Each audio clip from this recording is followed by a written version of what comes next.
The message came on a cold winter morning. It traveled across the stars for 3 days before it reached Earth. When the scientists at the Global Communications Center read the words, they could not believe what they saw. "We are the Velrani Empire. We have watched your kind for many years. You are ready to join the galactic community. Come to the neutral zone in 30 days. We will discuss peace and friendship." The whole world celebrated. Humans had always dreamed of meeting aliens. Now that dream was coming true. News channels talked about nothing else. People danced in the streets. Children drew pictures of friendly aliens. Everyone believed this was the beginning of a beautiful new age. But not everyone was so happy. Admiral Yun Tae-ho sat in his office deep underground. He was a tall man with gray hair and tired eyes. He had fought in 3 wars during his long career. He had seen how quickly peace could turn into violence. He did not trust this invitation.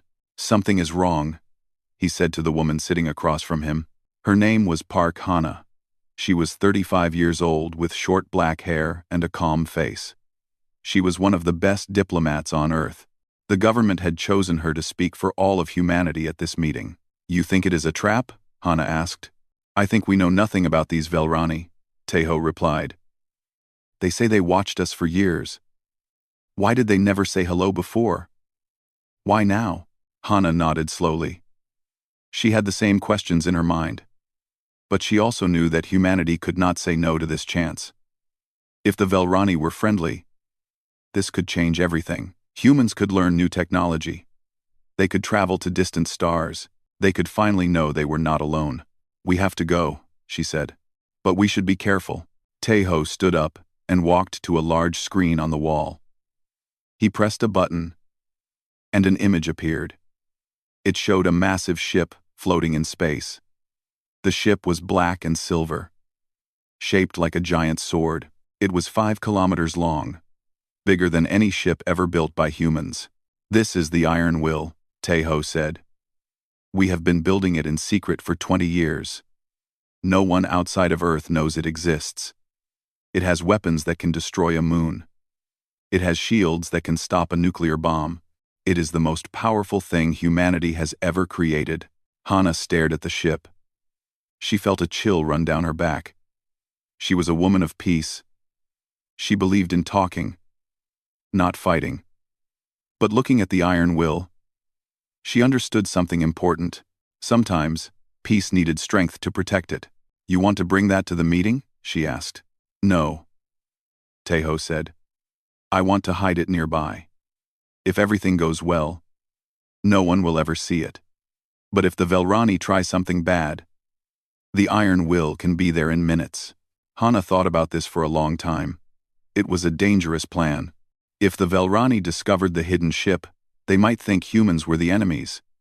But if the Velrani were planning something evil, the Iron Will might be the only thing that could save them. "Okay," she finally said. "We do it your way." 3 weeks later, 2 ships left Earth. The first was a small diplomatic vessel called the Dove. It carried Hana and her team of 20 people. They had gifts for the Velrani. They had speeches about peace and cooperation. They had hope in their hearts. The second ship was the Iron Will. It flew a different path, staying hidden behind asteroids and dead planets. Admiral Tae-ho commanded this ship with a crew of 5,000 soldiers. They did not carry gifts. They carried weapons. They did not hope for peace. They prepared for war. The journey took 10 days. Hana spent most of that time studying everything known about the Velrani. There was not much information. They were tall creatures with blue skin and 4 arms. They had conquered many planets. Their empire was old and powerful. That was all anyone knew. On the last day of travel, Hana received a message from Tae-ho. "We are in position," his voice said through the speaker. "The Iron Will is hidden behind the 3rd moon of planet Keth 4. If you need us, send the word sunrise, and we will come. Stay safe, Hana." "Thank you, Admiral," Hana replied. "I hope I never have to send that word." The Dove dropped out of hyperspace near a large space station. The station was beautiful, made of white metal and glowing lights. Dozens of alien ships floated around it. Hana saw ships of many shapes and sizes. Some looked like insects. Some looked like flowers. Some looked like nothing she had ever imagined. A voice came through the communication system. It was deep and cold. Human vessel, welcome to the neutral zone. I am Commander Droth of the Velrani Empire. Please dock at Port 7. We are excited to meet you.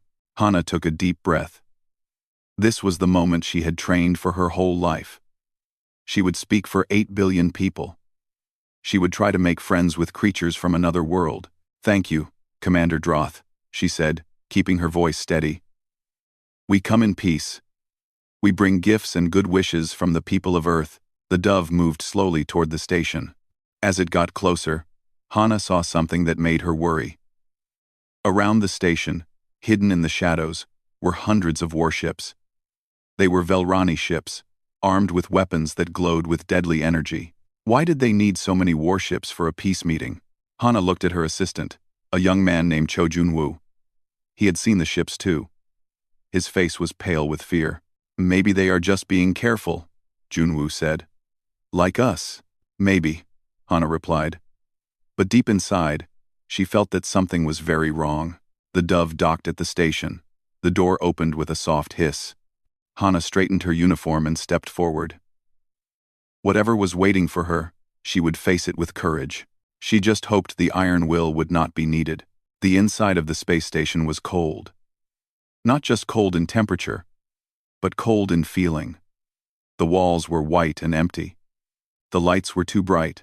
There was no art, no decoration, nothing that showed warmth or welcome. Hana walked down the long hallway with her team behind her. Junwoo stayed close to her side. 2 Velrani guards walked ahead of them. The guards were tall, almost 3 meters high. Their blue skin was smooth like glass. Their 4 arms hung at their sides, each hand holding a weapon. They did not speak. They did not even look at the humans. They just walked. After several minutes, they reached a large door. It opened automatically, revealing a massive room. The room was round, with a high ceiling that disappeared into darkness. In the center was a long table made of black stone. Around the table sat dozens of aliens of different species. Hana recognized some of them from her studies. There were the Morathi, small creatures with green fur and large eyes. There were the Kelborn, beings made of living rock. There were the whisper kind, thin creatures that seemed to float above their chairs. All of them looked at the humans with curiosity. At the head of the table sat Commander Droth. He was the biggest Velrani Hana had ever seen. His skin was dark blue, almost purple. His eyes were yellow with black slits, like a snake. When he smiled, he showed rows of sharp teeth. Welcome, humans, Droth said. His voice echoed through the room. Please, sit. We have much to discuss. Hana nodded politely and took her seat. Her team sat around her. She noticed that they were at the far end of the table, the position of least importance. It was a small insult, but an insult nonetheless. Thank you for inviting us, Commander, Hana said. Earth is honored to be here. We hope this meeting will begin a long friendship between our people. Droth laughed. It was not a friendly laugh. It was the laugh of someone who knew a secret that others did not. Friendship, he repeated.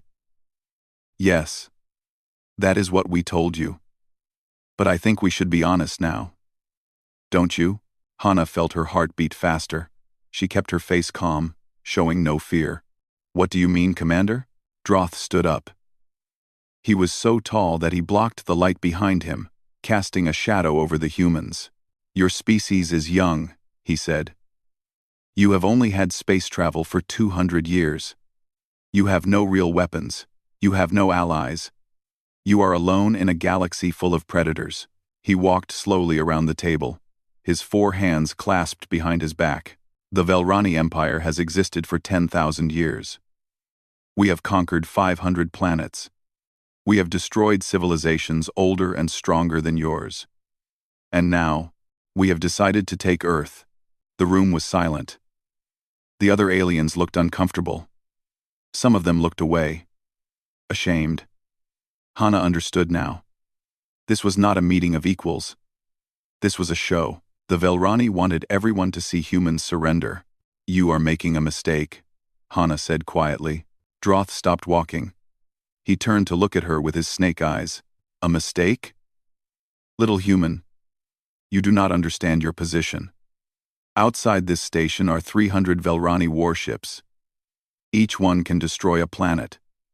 Your tiny world has nothing that can stop us. If you do not surrender now, we will turn Earth into dust." Junwoo grabbed Hana's arm under the table. His hand was shaking. But Hana remained calm.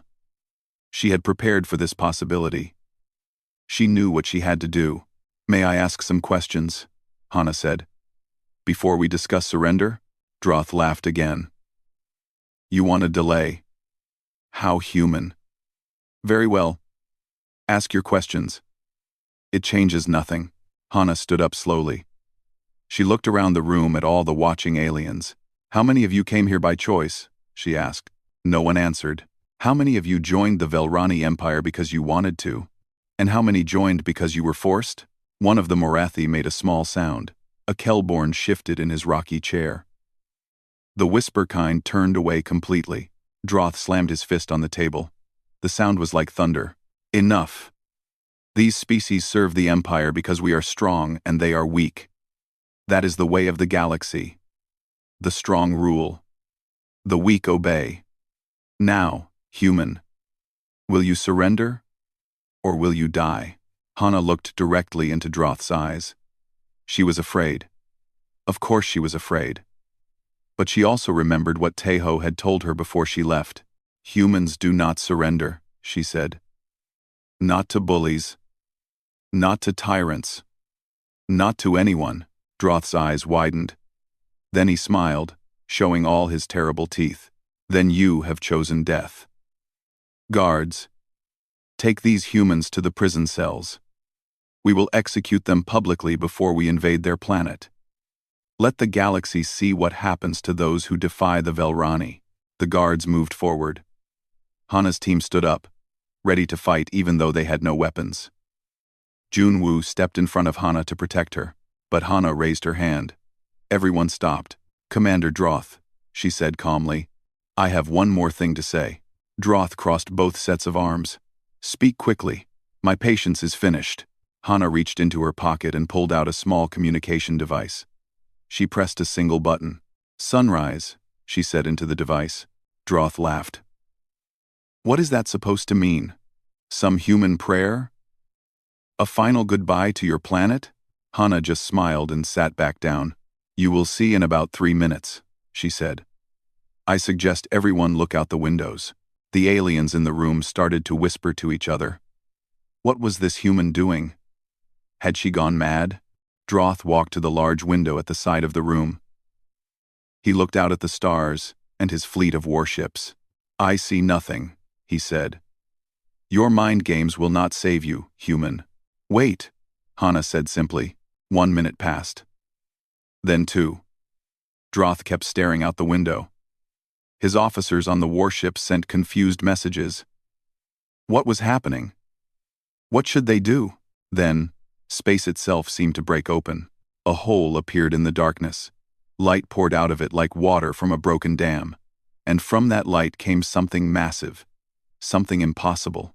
Something that made every alien in the room gasp in terror. The Iron Will had arrived. The Dreadnought was bigger than anything the Velrani had ever built. It was 5 kilometers of black steel and burning engines. Its weapons charged with energy that made the stars look dim. It moved like a predator, silent and deadly. Droth turned to look at Hana. For the first time, there was fear in his snake eyes. "What is that?" he whispered. Hana stood up again. Her smile was gone. Her face was hard as stone. "That, Commander, is humanity's answer to your threat. Now, shall we discuss peace again? Or shall we discuss war?" The Iron Will hung in space like a mountain floating among clouds. Every ship near the station had stopped moving. Every alien was staring at the massive human dreadnought. No one could believe what they were seeing. On the bridge of the Iron Will, Admiral Taeho stood with his hands behind his back. His eyes were fixed on the view screen that showed the Velrani fleet. 300 warships. It was an impressive number, but Tae-ho had fought against worse odds before. "All weapons are ready, Admiral," said his weapons officer, a woman named Lee Eun-bi. She was young but talented. Her fingers moved across the control panel with perfect speed. "Hold fire," Tae-ho ordered. "We are not here to start a war. We are here to prevent one." He pressed a button on his command chair. His voice went out to every ship in the area. "This is Admiral Yoon Tae-ho of the Earth vessel Iron Will. We come in peace. But if you attack us, we will defend ourselves. I suggest everyone remain calm." Back on the station, Commander Droth was not calm at all. His blue skin had turned pale. His 4 hands were clenched into fists. He stared at the human dreadnought with a mixture of fear and rage. "One ship," he growled. "You think one ship can stop the Velrani Empire?" Hana remained seated. She looked relaxed, though inside her heart was racing. "That is not just any ship, Commander. The Iron Will carries weapons you have never seen. It was built with technology we developed in secret. We knew someday we might face a threat like you, so we prepared." Droth turned to one of his officers. "Scan that vessel. Tell me its weaknesses." The officer worked frantically at his computer. After a few seconds, his face became confused. "Commander, I cannot penetrate their shields. Our scanners show nothing. It is like the ship is not there." "Impossible," Droth snapped. "And Commander," the officer continued, his voice shaking, "our sensors are picking up energy readings from that ship's weapons. The readings they are off the scale. I have never seen numbers like this."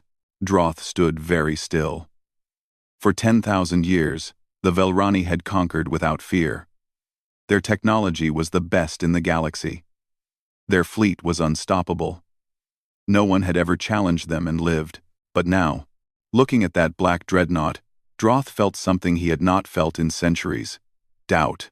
"Launch all fighters," he ordered. "All ships. Attack formation. We will destroy this human vessel and show the galaxy that the Velrani cannot be frightened." Alarms started ringing throughout the station. Outside, hundreds of small fighter ships launched from the Velrani warships. They flew toward the Iron Will like a swarm of angry insects. On the Iron Will, Eun-bi looked at her admiral. Tae-ho did not blink. "Activate point defense grid, non-lethal settings, disable only." "Non-lethal?" Eun-bi asked, surprised. "We are not murderers," Tae-ho replied. "Those pilots are just following orders. We will stop them, but we will not kill them if we do not have to." The Iron Will's surface came alive with light. Hundreds of small turrets emerged from the ship's hull. They began firing beams of blue energy at the approaching fighters. The beams did not destroy the fighters. Instead, they hit the fighters' engines and power systems, shutting them down instantly. One by one, the Velrani fighters went dark. They floated helplessly in space, their pilots alive but unable to move. In less than 30 seconds, every fighter had been disabled. Back on the station, Droth watched in horror. His best pilots, his fastest ships, defeated without a single loss. And the human dreadnought had not even moved. "All warships, fire main weapons," Droth commanded. His voice was desperate now. "Destroy that thing." The 300 Velrani warships turned their massive guns toward the Iron Will. They fired together, sending a storm of plasma and missiles at the human ship.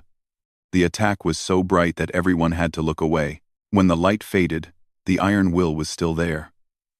Its shields had absorbed every shot. There was not a single scratch on its black hull. Tae-ho allowed himself a small smile. "Our turn. Yoon-bi. Target the enemy flagship. Fire warning shot. Hit their weapons array only." The Iron Will's main cannon glowed with golden light.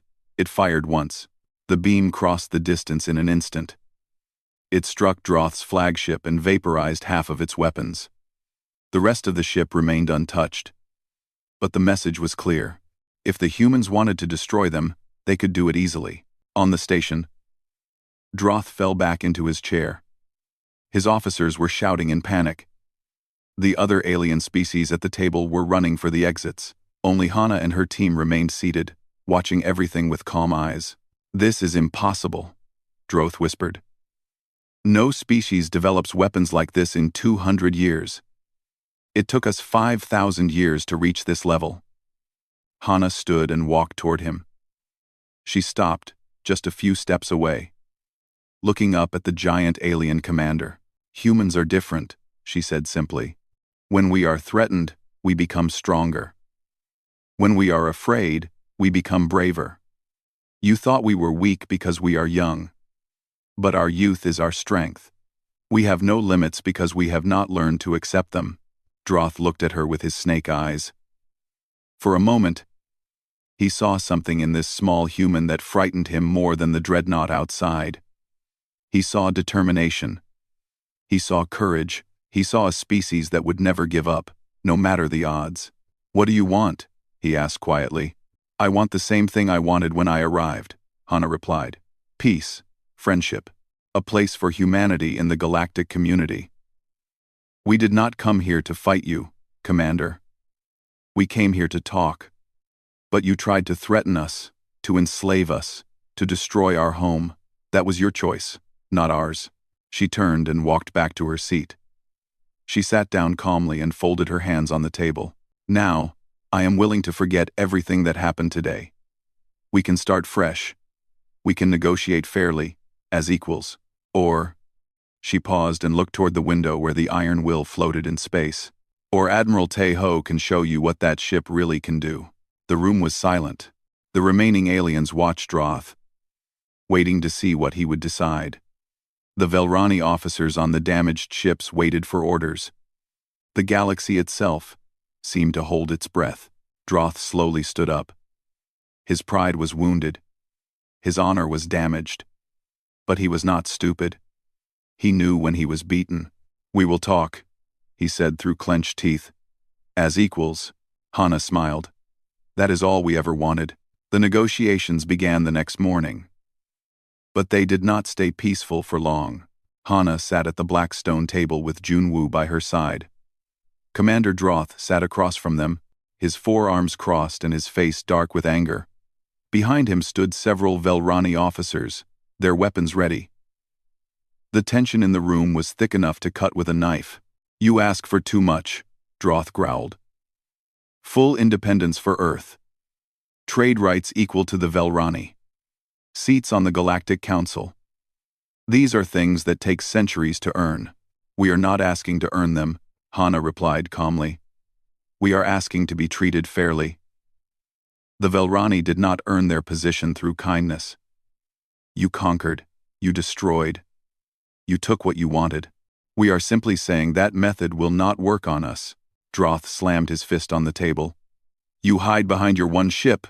Without it, you are nothing." "Perhaps," Hana agreed. "But we do have that ship. And we will build more. In 50 years, in 100 years, humanity will be a force this galaxy has never seen. You can fight us now and lose. Or you can work with us and gain a powerful ally. The choice is yours." While Hana negotiated, Admiral Tae-ho watched from the Iron Will. His crew had worked through the night, scanning the Velrani fleet and monitoring all communications. What they discovered worried him greatly. "Admiral," said Yunbi, looking up from her station. "We intercepted a secret message from Commander Droth. He is calling for reinforcements. Another 500 ships are on their way. They will arrive in 6 hours. Tae-ho's jaw tightened. He never planned to negotiate honestly. He is just buying time. "Should we warn Ambassador Park?" asked Captain Baek Ji-ho, Tae-ho's second-in-command. He was a solid man with a shaved head and a scar across his chin. "Not yet," Tae-ho decided. "Let us see how this plays out. But prepare the ship for combat. Full battle stations, quiet mode." Back on the station, Hana continued to push for human rights. She talked about trade, about science, about cultural exchange. She painted a picture of a galaxy where all species worked together. But Droth listened with only half attention. He was waiting. He just needed to keep the humans talking until his reinforcements arrived. The other aliens at the table watched silently. Most of them were afraid to speak. They had seen what happened to species who challenged the Velrani. But one of them found courage. A Morathi named Gilo stood up. He was small, barely reaching Hana's waist, with green fur and large golden eyes. His voice was soft, but steady. "I wish to speak," he said. Droth looked at him with contempt. "Sit down, little pet. This does not concern you." "It does concern me," Gilo replied. "It concerns all of us who live under Velrani rule. For generations, my people have been servants. We build your ships. We grow your food. We die in your wars, and we receive nothing in return except cruelty." The room went completely silent. No one had ever spoken to a Velrani commander this way. Gilo turned to look at Hana. "When I heard about humans, I felt hope for the first time. A species that stands against the Velrani. A species that believes in fairness. I do not know if you can save my people, but I know that you are different from our masters, and that gives me courage." Droth rose from his chair, towering over the small Morathi. "You will pay for those words with your life." He reached for Gilo with one of his massive hands. But before he could touch the small alien, Hana was on her feet. "Touch him, and these negotiations end now," she said. Her voice was like ice. Droth froze. He looked at Hana with hatred in his eyes. "You protect this creature? He is worthless. He is property." "He is a living being," Hana replied. "He has thoughts and feelings and dreams. He deserves respect, just like anyone else.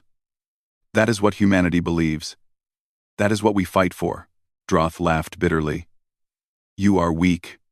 Your kindness makes you weak. In this galaxy, only power matters. Only strength survives." "Then why are you afraid of us?" Hana asked. The question hung in the air. Droth had no answer. On the Iron Will, Teho received new information. Unbi's face had gone pale.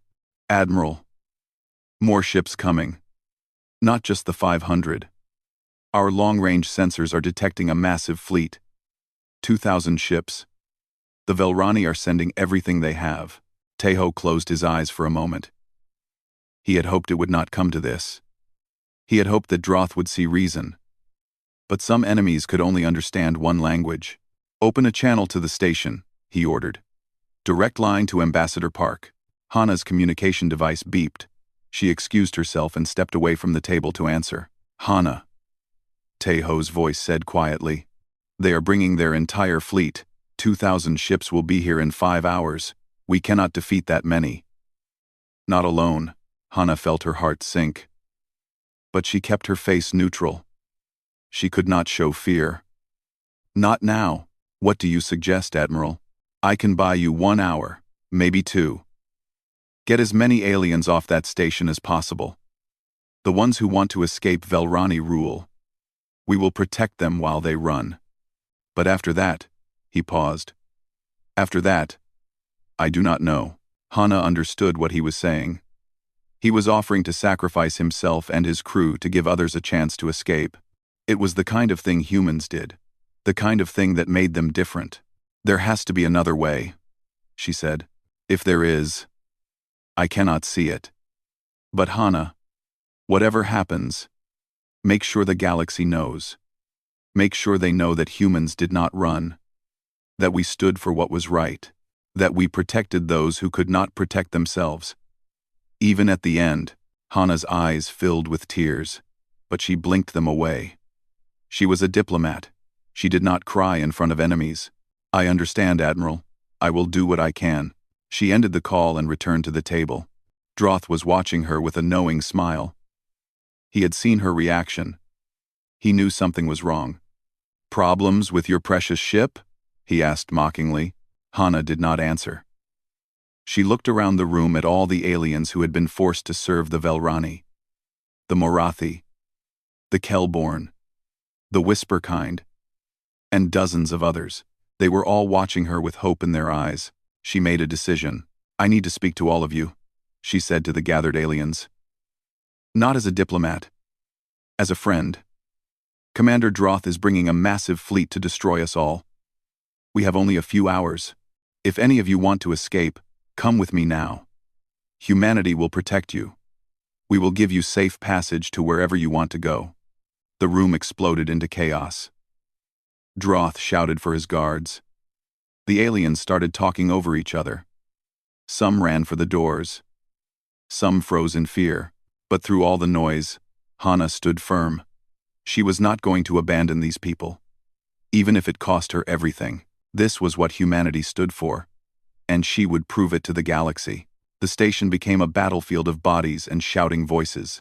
Velrani guards pushed through the crowd, trying to stop the aliens from escaping. But the subjugated species had found their courage. They fought back with fists and claws and whatever they could find. Hana led a group of aliens through the corridors toward the docking bay. Junwoo ran beside her, helping an injured Kelborn who had been hit by a guard. The small Marathi named Gilo scurried ahead, guiding them through passages he had learned during his years of servitude. This way, Gilo called. There are transport ships in Bay 12. The Velrani never guard them because they think we are too afraid to run. Behind them, they heard Commander Droth's voice booming through the speakers. All forces, stop the humans. Do not let any slave escape. Kill them all if you must. Hana's heart pounded. She had never run so fast in her life. Her legs burned, and her lungs ached. But she did not slow down. Lives depended on her. They reached Bay 12. Inside were 6 large transport ships, enough to carry hundreds of passengers. The bay was empty of guards. Gilo had been right. Everyone on board, Hana shouted. Move quickly. Aliens of every shape and size rushed into the ships. Parents carried children. Friends supported friends. Enemies from different species set aside old hatreds and helped each other. For this one moment, they were all united by the hope of freedom. On the Iron Will, Taeho watched the transport ships prepare to launch. His sensors also showed the approaching Velrani fleet. 2,000 ships, carrying enough firepower to destroy an entire solar system. They would arrive in less than 3 hours. Admiral, said Jiho. What are your orders? Taeho looked at his crew. These men and women had followed him across the stars. They had trained for years, knowing this day might come. They were ready to die for their beliefs, but Taeho was not ready to let them die. Yunbi, he said. Do we have a connection to Earth's communication network? Yes, sir. Direct link through the quantum relay. Send a message. Tell them everything that has happened here. Tell them to prepare for war, and tell them. He paused, his voice growing soft. Tell them we were proud to serve. The transport ships launched from the station just as Velrani fighters arrived to stop them. The small ships scattered in different directions, each carrying a precious cargo of escaped slaves. The Iron Will moved to protect them, its weapons blazing against any enemy that got too close. On one of the transport ships, Hana watched through a window as the Dreadnought fought alone against dozens of attackers. Every time a Velrani fighter exploded, she felt a mixture of relief and sadness. Relief that another threat was gone. Sadness that this was what the galaxy had become. They cannot win, Gilo said quietly beside her. 1 ship against 2,000. The mathematics are impossible. Humans do not believe in impossible, Hana replied. But inside, she feared Gilo was right. Then something happened that no one expected. The ships that had been escaping suddenly stopped. They turned around and flew back toward the Iron Will. Hana stared in confusion. What are they doing? Junwoo asked. The communication system crackled to life. It was a Kel-born voice, deep and rumbling like stone. Human Dreadnought, this is the escaped ship Stoneheart. We are returning to fight beside you. Another voice came through. This one the musical tone of a whisper kind. Ship, Silent Wind, standing with humanity. Then another, and another, and another. One by one, the transport ships declared their loyalty. They had no weapons. They had no shields. But they refused to abandon the humans who had saved them. On the Iron Will, Tae-ho watched in amazement as the civilian ships formed a protective ring around his dreadnought. His crew members had tears in their eyes. "Admiral," Yunbi said, "they are hailing us. All of them. They say they would rather die free than live as slaves." Tae-ho felt something warm spread through his chest. Pride. Not just pride in humanity, but pride in all these brave souls who had chosen to stand for what was right. "Open a channel to all ships," he ordered. "This is Admiral Tae-ho. You honor us with your courage, but you do not need to sacrifice yourselves. Please, escape while you can," Jilo's voice answered from Hana's transport. "With respect, Admiral, you do not understand. For the first time in generations, we have hope. You gave us that. We cannot abandon hope now." The Velrani fleet dropped out of hyperspace. 2,000 ships filled the darkness like a swarm of locusts. Commander Droth's voice echoed across all frequencies. "You see now, humans? This is the true power of the Velrani Empire. Surrender, and your death will be quick. Resist, and we will make you suffer for eternity." Tae-ho looked at the fleet, then he looked at the brave ships surrounding him, then he smiled. "Droth," he said calmly, "I think you should check your home systems." There was silence. Then frantic voices began shouting on the Velrani communication channels. While the Velrani fleet had been gathering to attack the humans, something had happened back home. The message Tae-ho sent to Earth had not just been a farewell. It had been a signal to every subjugated species in the galaxy. If humans can stand against the Velrani, so can we. All across the Empire, rebellions erupted. Planets that had been enslaved for thousands of years rose up against their masters. The Velrani found their supply lines cut, their bases under attack, their entire civilization burning from within. Droth's face appeared on the view screen. He was pale with shock and fury. "What have you done?" he screamed. Hana's voice answered. "We gave them hope, Commander. That is all. The courage was always theirs. They just needed someone to show them it was possible." The Velrani fleet hesitated. Half of them received orders to return home immediately. The Empire was falling apart, and they needed every ship to hold it together. Droth's flagship began to retreat. His grand invasion was over before it truly began. Not because the humans had more weapons, not because they had more ships, but because they had inspired an entire galaxy to believe in freedom. As the Velrani fleet scattered, Tae-ho leaned back in his chair and let out a long breath. "Unbi," he said, "send a message to Earth. Tell them we won. Not through war, but through hope." On the transport ship, Hana watched the enemy fleet disappear into hyperspace. Around her, aliens of every species were cheering and crying and hugging each other. Jilo stood beside her, his golden eyes bright with wonder. "What happens now?" he asked. Hana smiled. "Now we build something better. A galaxy where every species is free, where every voice matters, where no one has to live in fear. It will not be easy. It will take years, maybe generations. But we have made the first step." She looked out the window at the Iron Will, the mighty dreadnought that had started as a weapon of war but had become a symbol of hope.